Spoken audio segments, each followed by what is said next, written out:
Let Leta take you on a journey of faith, life, travel, and interior design.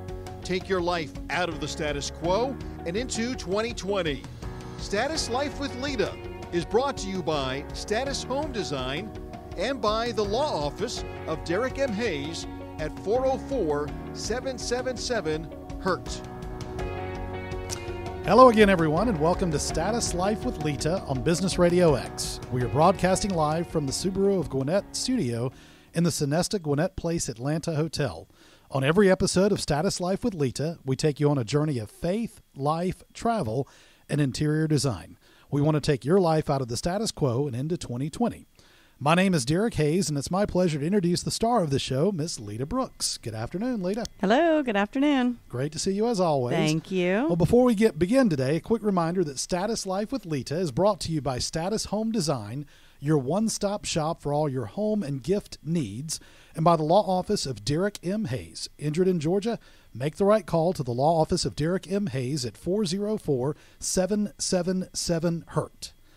All right, today's show is one of those fun ones. I'm looking forward to this because it's always interesting, but today the topic's fascinating to me.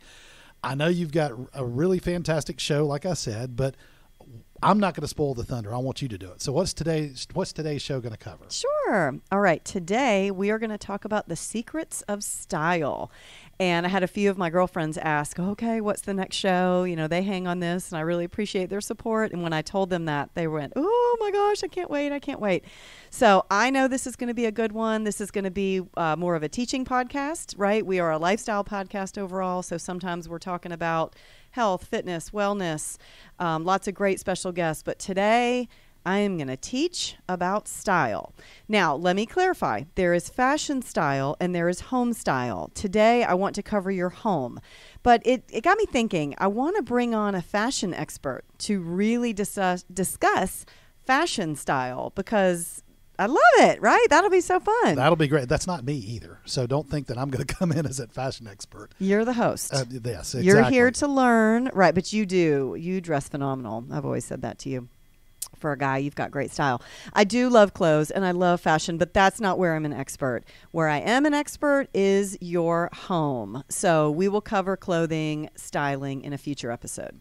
Well, I know you got a lot to cover today, so let's jump right in on the first topic. And as I said, this is definitely not my expertise. I don't think that fashion either way, either clothes or your home is my expertise. But I have no idea where to begin, so I'll let you start. Where do we begin? Okay. We are going to start with a great quote from an expert on style, Miss Rachel Zoe. Style is a way to say who you are without having to speak. I love this quote. I have this quote in my office, and it's going to encompass everything we're going to talk about today.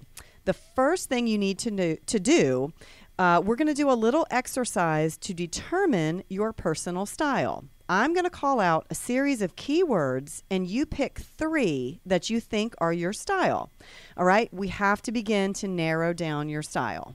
So I'm the guinea pig. I get to do this, right? Everybody Okay. listening. All right. Yes. I've got my pen and paper, so should I write these down? Listen, hun. Your style is unimportant. Okay, I choose your style. Well, yes, I know that, but I'm well aware of that. Our producer, Mike, just went, whoa. Yeah. No, I'm totally kidding. Okay, so no, seriously. If you're able to write down while listening, then yes, jot down the keywords that resonate with you. We are going to start narrowing down your style. If you can't write, then you can go back and listen to this podcast and try to grab the 3 words. Try to grab 3 words in your head while I call them out. Okay? All right, here we go. Here's my list. Minimalist, modern, glamorous, antiques, heirlooms, edgy, art deco, bohemian, coastal or nautical, contemporary, farmhouse, modern farmhouse, French country, industrial, mid-century modern, shabby chic, eclectic, traditional, transitional, feminine, masculine, trendy. Okay, that's a long list. Longer than I thought. Well, the keywords. Okay, so some of them are very descriptive to a style, and some of them are specific to, I mean, I could throw out florals or, other things. But I think that list really encompasses 3 solid words that if you picked 3 of those, we could really start honing in on your style. I will put this list on my website, Status Life with Leta. So if you're driving or exercising while listening and you want to go back through the exercise, all the keywords will be up. All right, Derek, okay, give me your 3 words. Okay, I listened to the entire list, but my difficulty is I can give you my 3 main ones. I would say masculine, industrial, and traditional. Yeah. But I also have a struggle because I think there are a few others that I would also consider. Antiques, coastal and nautical, because I grew up in the panhandle of Florida and spent a lot of time on the beach. And then also eclectic, because I got a lot of different stuff that can go together, right? Okay. Eclectic. So you gave me top 3, and then you gave me 6. Right. Masculine, industrial, traditional, or top 3. That's the problem. Okay. Okay. So you're my best client and my worst, right? But this is okay. So for everyone listening, this is not scripted. So you're hearing this, and I'm going to give you the answer to this, right? What I mean by this is you can't have 6. If I'm going to teach you the secret, right? We're teaching you how to hone in on your style, how to make your home a direct reflection of you. And that is what most of us want. We spend the money on these beautiful homes. Maybe you're just renting, but you still want it to look like you. Give me top 3. Yes, you grew up in the Panhandle. Yes, you're coastal modern, but coastal nautical. But just because you like that does not mean that style is going to fit in a very big traditional Georgian home in the suburbs of Atlanta. Not on the beach. Correct. Now, we can throw in a picture. We can throw in a small element, but that does not need to be one of the main styles. Okay. All right, go back to your top 3. Masculine, industrial, and traditional. That's what I wrote. Okay. Yes. Now, knowing you as well as I do, I would say that hits the nail on the head. We've spent enough time at the America's Mart in Atlanta. We've also gone to High Point together. You and I as a couple, we go picking in antique stores. So yes, I can say, okay, those 3, you hit the nail on the head. Those are exactly your keywords. Okay, now ladies, let me pause. I made the joke with Derek that we control the style of the home. And yes, in many regards, that's true. But I think you should do this exercise with your spouse, partner, or roommate, whomever you live with. Derek and we are going to live together soon, and I think it's important for his style to be incorporated throughout the home. If you and your spouse are completely opposite, then this can pose a challenge in and of itself. Well, since you brought that up, I know you had a challenge recently with a husband and wife. Can you tell that story? Because I thought that was pretty interesting. Yeah. Yes. Okay. So interesting is the word I chose, but yes. It was a fabulous project. We just wrapped it up, and it was an enclosed sunroom. And it doesn't seem like a challenging project, but it was. This was taking a covered porch. It was 3 stories in the air, a lot of decking, a lot of exterior work. Windows had to be ordered, furniture. I mean, we put a lot of time and a lot of effort into this. So don't just think I came in to decorate a sunroom. This was way more of an interior design job. And the wife was the point of contact. So throughout this entire project, we worked on this for almost a year. I never spoke with the husband. We would wave in the driveway as I was coming and going, that kind of thing. But I never had his design style. I never had his ideas. Well, it comes to the final day of install. We did this in many phases. The furniture had finally arrived. We go to install. She's kind of coming in and out. Some want you to they'll stay away and they just want to see the big reveal. The unveiling. She had been there and it was taking a while. We had some electrical to do and things. So this finally over. She comes out. She loves it. Tears in her eyes. We're hugging. I think I have just, again, I keep saying hit the nail on the head, but you know as a designer when you've done it. It looked beautiful. Ta-da. I could not wait for her husband to come home and see this, right? It's just that moment as a designer. It's the best part of our job. Okay. She texts me about 36 hours later, and they're now returning 50% of the home decor that I had brought because he didn't like it.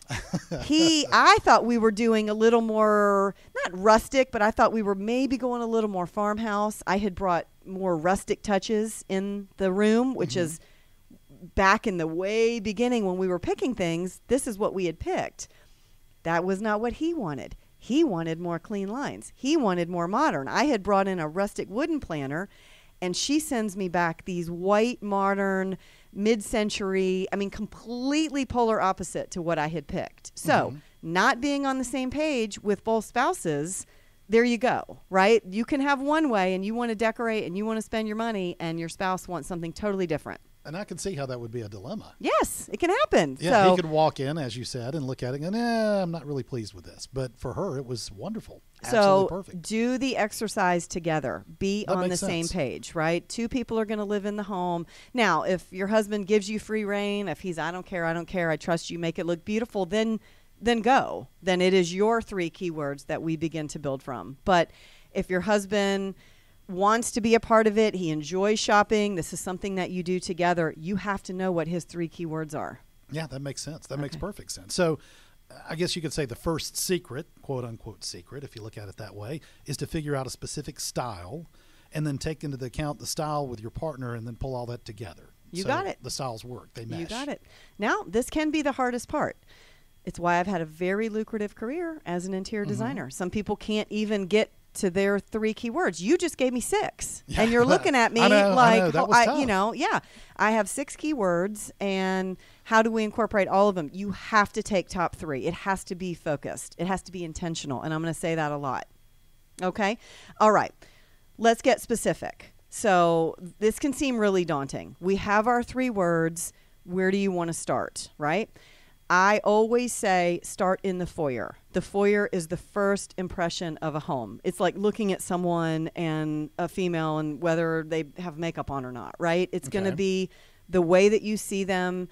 The door opens, it's the initial impression. It's the initial impression. So you want to make a strong impact. One of the best ways to do this is to use art and furniture and pick really statement pieces for the foyer. This is not necessarily where you want to put an heirloom piece. Okay, stop. Time out. Okay. What is an heirloom piece? Define that. Okay.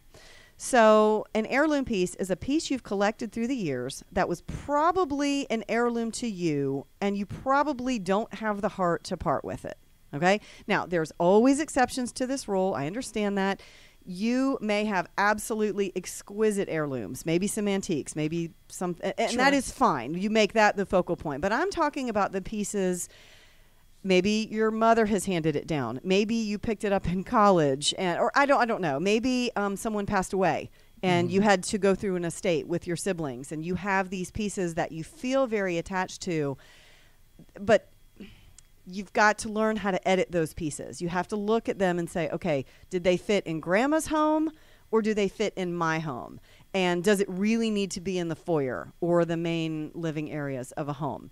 I'm going to do another quick example because right now I am about to wrap up a project. I'm doing a large modern farmhouse, very specific to the modern. So in the foyer, knowing about that style, there was room. So we built barn doors. We put an orb light, which can be very modern farmhouse. A true farmhouse would be more of a lantern style, but we went with the orb for the geometric shape. We put black iron on the orb to match the barn door hardware, right? Very statement, but very intentional, very thought out, right? We picked the stain for the barn doors that's going to match some of the beams that we put in the kitchen area. Okay. Also on the exterior, what we did, the columns on the covered porch, all the stain matches throughout the home. We've got room for a 5-foot foyer table. So instead of doing just any old table or what they had in their previous house, we picked a modern, it's got black modern wrought iron legs, again, matching the orb light, matching the barn door hardware, and it's got a live edge on the top. So it's a beautiful piece of wood. So you've got that rustic farmhouse touch, you've got the modern on the legs. All of it had true intention, and this house is almost finished, so I'll have photos soon. This is going to be a fantastic first impression of their brand new home. That's amazing. I mean, really, I didn't think about things like that. And here we go. I'm learning every time we do this podcast. Focus on the details. Yeah, and those are minor details, but in the grand scheme of things, when you do all these together, it ties in extremely well. Mm-hmm. And what you described sounds perfect. I want to see the photos when it's done. Yes, but, pretty soon. So before we move to the living room and other areas of the house, are there any other style secrets specific to the foyer to make a big first impression? Yes. Yes, there is. Okay. Don't forget about the 5 senses. So smell is very important. And I don't mean that you're going to walk in and smell something bad. Obviously, you want to nip that in the bud, right? You don't want the litter boxes anywhere near the front door. Yeah. Or the kids' sports tennis shoes, those kinds. Sure. You don't necessarily, I call it your mudroom piece. You really want that somewhere near the garage. Okay, so that's should go without saying, but you wouldn't believe how many people don't adhere to that. Smell is very important. So hide a plug-in somewhere. I mean, yes, we use candles here and there, but if you have little children, you don't want the open flame. Right. So take a plug-in, hide your favorite scent. So immediately when you walk in, your guests will be overwhelmed with your beautiful decor and a fantastic scent. Little tip, make sure to keep the same scent throughout the home. There is nothing worse than competing scents. Okay, that overpowers. So you can do a scent and you can do a scent wrong. I think I'm guilty of that. Yes, I am, my Lord. Yeah. Oh, you have a lemon fresh family room. Oh, and now we've got the laundry smell in the laundry room. Okay, you guys. So one of the first times I was at Derek's house, we were watching a movie. He has a theater room downstairs, and it was so overpowering. I had to ask him to unplug all the plugins because it was too much. It's too much. Okay, they were competing scents. I didn't know that it was. I hope you're learning a lot. Yes, I am. Okay. Yes, I've got my notepad and pen as we speak. I know. That's right. Perfect. Okay, I also love when I walk in a home, especially when I'm working in a home or I'm having lunch with someone and they've got music playing throughout. Just that little extra touch. Again, you're using the senses. You're using sound, you're using smell, and of course you're using sight. Now taste. People love a good candy dish, right? And now we do have Corona, so you're not going to have the M&Ms out, but get something wrapped. Get some peppermint. Such an easy touch. Grab it at the Dollar Tree. Grab it at the grocery. Everyone is going to grab a piece of candy. They're going to remember the experience of walking into your home. And when you say that, it reminds me of walking into a restaurant, and they have a little mint tray, or a business office and a mint tray, but also, too, when you go to look at homes, when you're home shopping. Many of the homes that are for sale, the realtors will put out a little dish with candy. Yeah, that's a great real estate trick because they know it's warming. And of course, a realtor is trained to do all these things, right? Sure. Sight, smell, taste, touch. They know these things. They go through extensive training. But most people don't. If you're not a realtor, this is what we're doing today. These are the secrets to have that home show ready all the time. Little things to make your home more warm and more inviting. Exactly. And pleasant to be there. Yes. Yes. Absolutely. All right. So are we done with the foyer? We're ready to move to the living room? Sure. Let's go to the living room. All right. So the living room, this is going to depend on your home. Do you have one living room for the house, so it's like a family room, living room combo, or do you have a formal living room with a family room? We have rooms here in the South called keeping rooms, which is the smaller room off of the kitchen. Yeah. I like to say that's where the moms can keep an eye on the kids, right? Yeah, While exactly. they need to be in the kitchen, right? That's the keeping room, and that's going to be a little more casual. So there's a lot of different ways that we could talk about the living room. We could talk about a formal living room, but that's going to have a completely different feel than the family room. So if you have a living room, family room combo, you only have one, it's going to be a lot more comfortable and cozy because that's going to be the focal point for your family. It's going to feel more lived in. If you've got that formal living room, that's going to be a little bit more for guests. I think back in the days, that used to be the parlor, right? Parlor, you would accept people in the parlor. Then that turned into the formal living room. So I'm just going to give some general tips because there's so many different variations. I can't hit on everything. We would be here for an hour, which is not my intention. Okay. Sure. So let's talk about seating. All right. Whether you have the formal living room or you have the family room, living room combo, count your seats. How big is your family? How big is your extended family? How many seats do you need in that room? That is very important. It cannot be about just the decorating of the room. This is about function.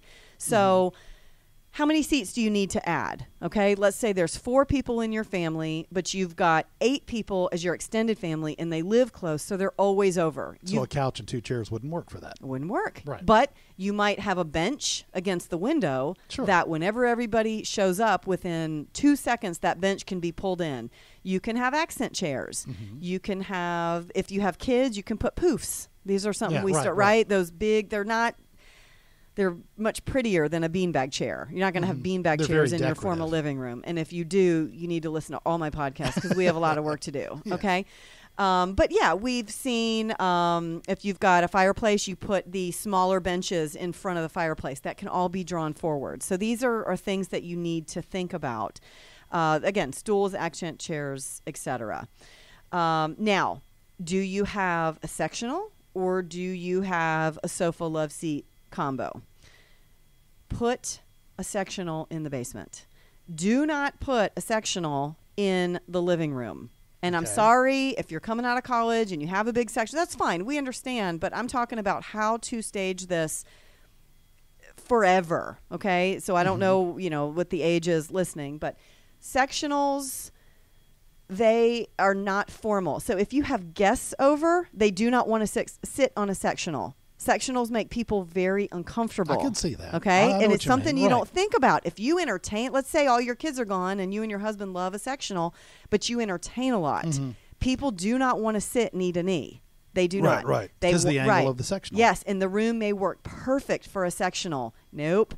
Get 2 sofas or a sofa love seat combo. So you can face each other. You can face each other, but you have to have that separation. Sure. Again, if it's just the keeping room or the family room, the cozier areas, put the sectionals in there where it's just going to be you and your family kind of all cozied up on it. That's great.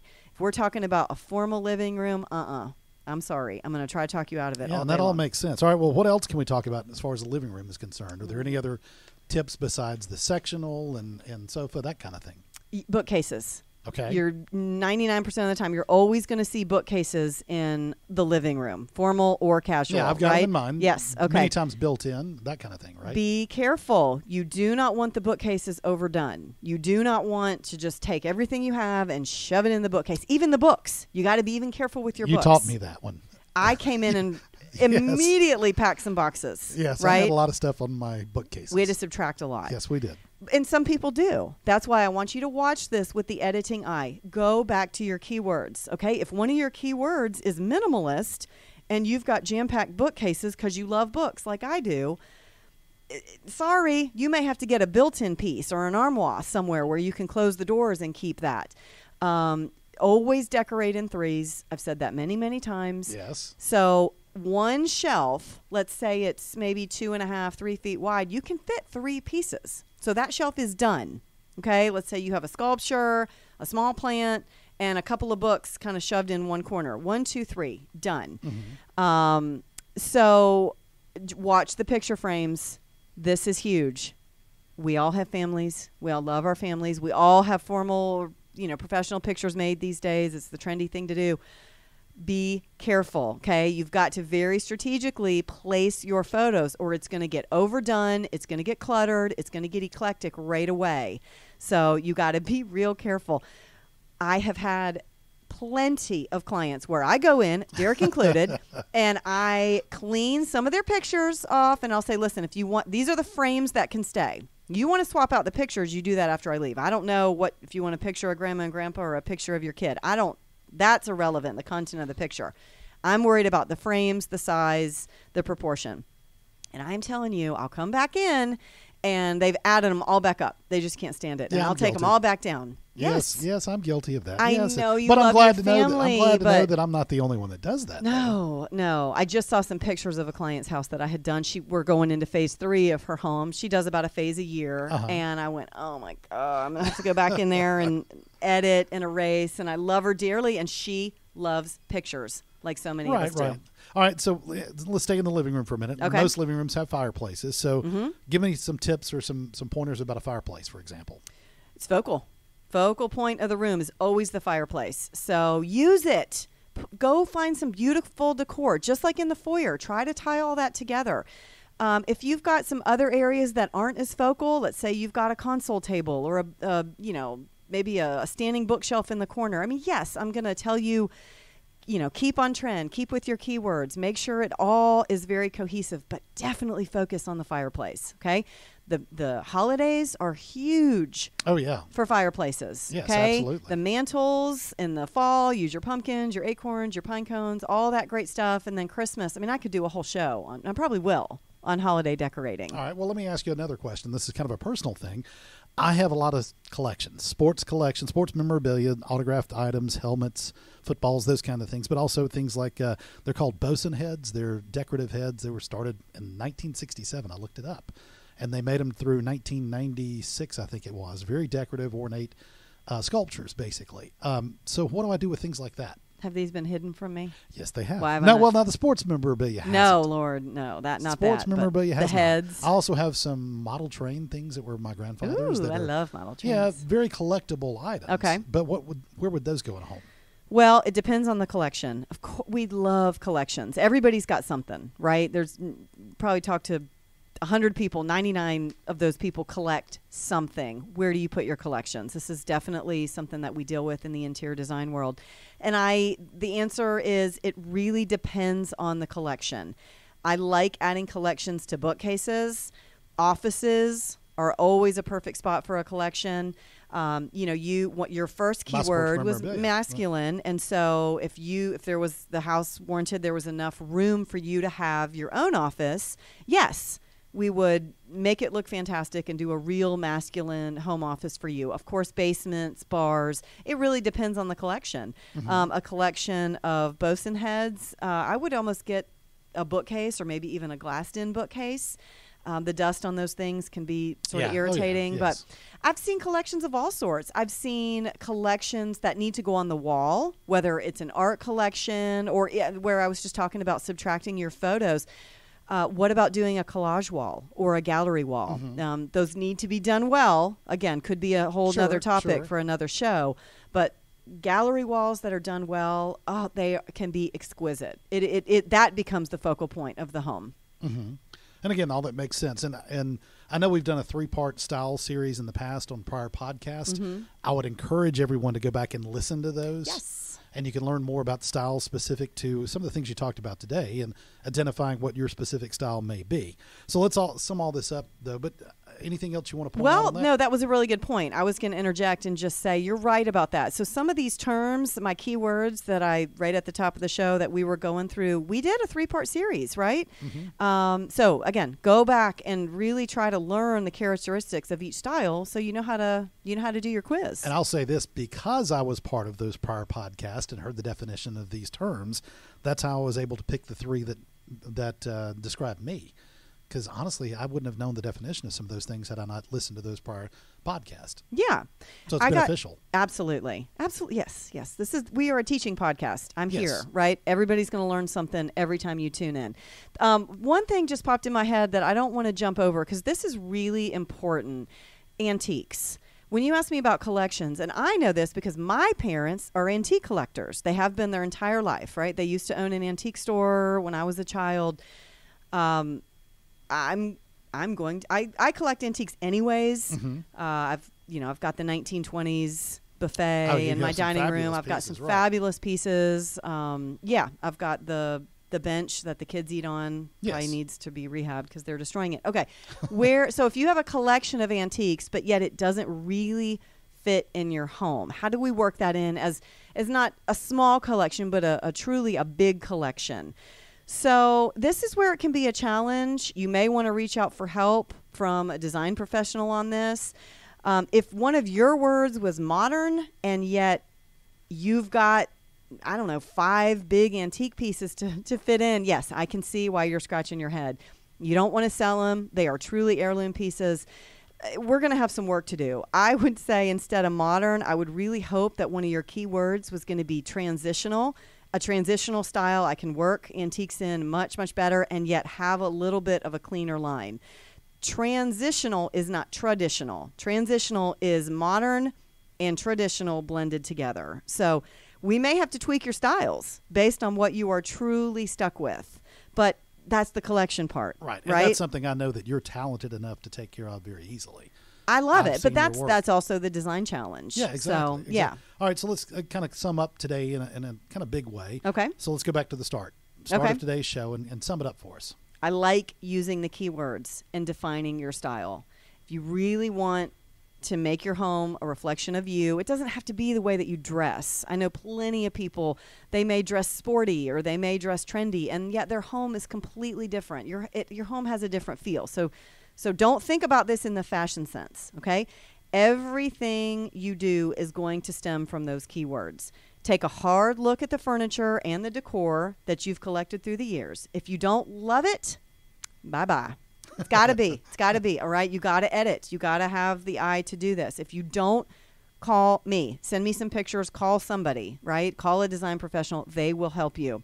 Next, and this is very important, get a color scheme. Now, I can understand why that would be one of the most important elements, color. Yes, it needs to flow throughout the home, all right? There's something in the design world that we have, 60-30-10 rule. Okay, that leads to the next question. What exactly is the 60-30-10 rule? All right, I'll explain this real quick, okay? 60% of the color should be your dominant color, the largest spans of color in the home, walls, large rugs, possibly your sofas. 30% is going to be your secondary color, your drapes, accent chairs, linens, something like that makes up 30% of the next color. Right. 10% is going to be the accent color. Throw pillows, art, candles, things that can be changed out. You can change that 10%. You're going to be a little more stuck with the 60 and the 30 unless you do a whole overhaul.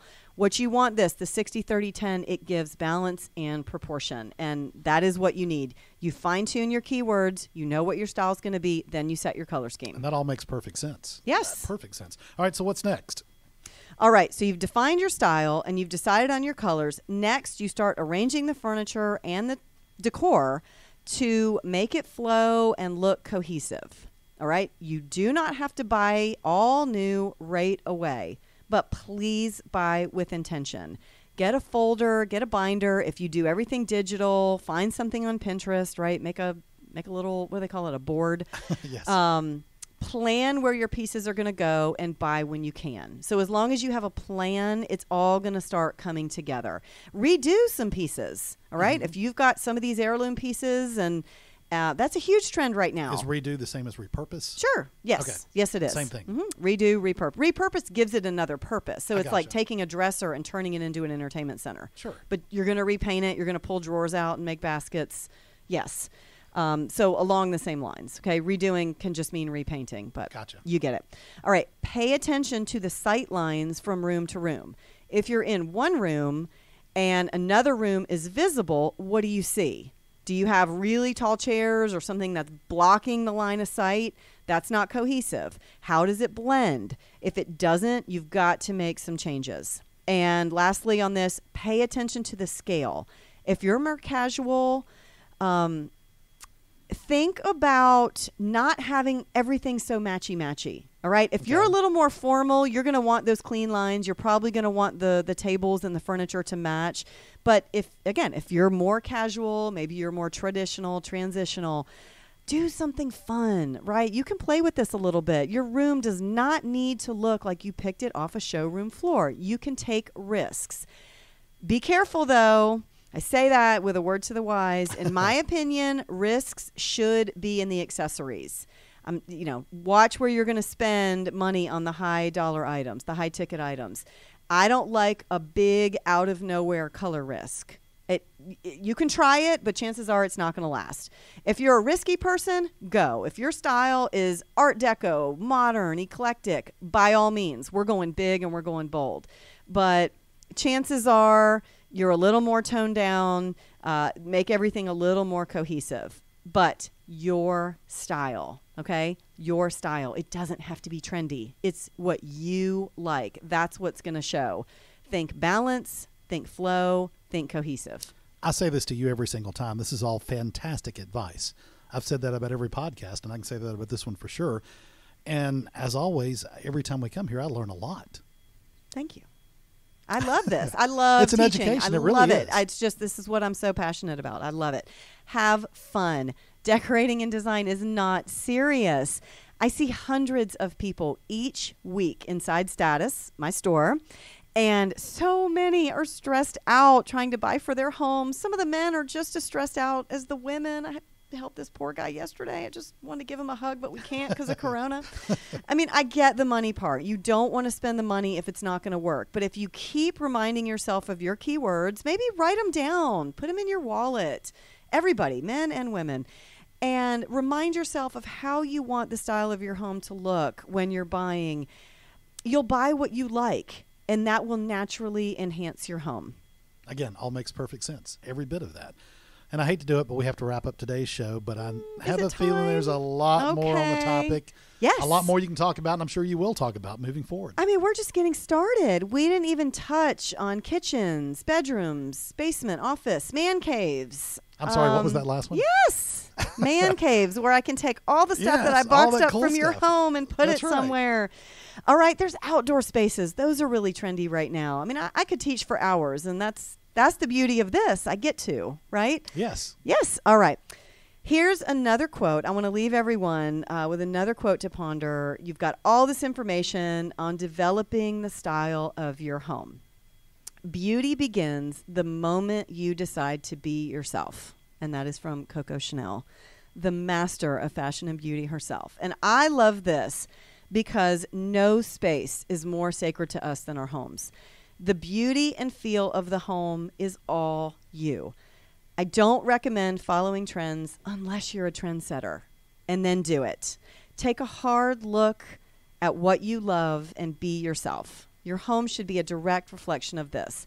Think about your family too. I mean, if one of your children rides horses, then that should be a big influence in your home. What does your spouse like? We talked a lot about this in the show. Develop the style around your home and around your family. That's all wonderful advice to wrap up every bit of that. It's Thank terrific. you. All right. So how can they find you? Okay. Let's talk about that. I'm all over social media. I got lots of accounts. Everything starts with Status. Okay. So me, the blog, the podcast, we are Status Life with Leta, the website, Instagram, just use that. Status Life with Leta. You can Google it. You'll find everything. Status Home Design is my retail store located outside of Atlanta. And I've got 12,000 square feet, furniture, vendors, all kinds of fun stuff happening. We are open. We are bursting. It's been phenomenal since the COVID shutdown. We're just as busy as we can be. I also have an e-commerce store, the Status Market. I do live sales every Wednesday night at 8:30, featuring about 5 to 10 items of new merchandise. We sell out every week. So tune in. That is the Status Market, and that's on Facebook. And that's the handle for the Status Market, thestatusmarket.com. But if you go to, I know I'm saying a lot, but it's all Status, statushomedesign.com, you can find it all. That's the main site, the blog, the podcast. Everything is there on Status Home Design. And for those of you that don't know, I am the cameraman for the Status Market Live shows. I feel like you should just be on camera. I need a co-host. Well, I can't. I'm fast, but I'm not fast enough to press the button and run around and stand in front of the camera at the same time. And you do great. I mean, you really do. It's great. You I do know. great My co-host is getting married right now, so I'm doing it solo for a few weeks. It's fine. It's fine. We sell more. It sells out. So people love it, right? The cool thing is the cameraman is I can watch and see the number of people that have tuned in. Yeah. And it's amazing because every week we do this, the numbers continue to grow. Absolutely. There are a lot of people that log in and watch the show. So that's all things. I should probably just, instead of saying that whole spiel, I should just say, find Status Home Design. You'll find it all. I'm going to say that next week. Click away. Status Home Design. Yeah, that works. Absolutely. That works. All right. So thank you so much for joining us today on Status Life with Leta, presented by Status Home Design and the law office of Derek M. Hayes. Don't forget you can enjoy any of our podcasts anytime by visiting businessradiox.com, selecting the Gwinnett Studio, and then clicking on Status Life with Leta. This program is also available in your favorite podcast app. Until next time, for Leta Brooks, I'm Derek Hayes, and you've been listening to Status Life with Leta on Business Radio X.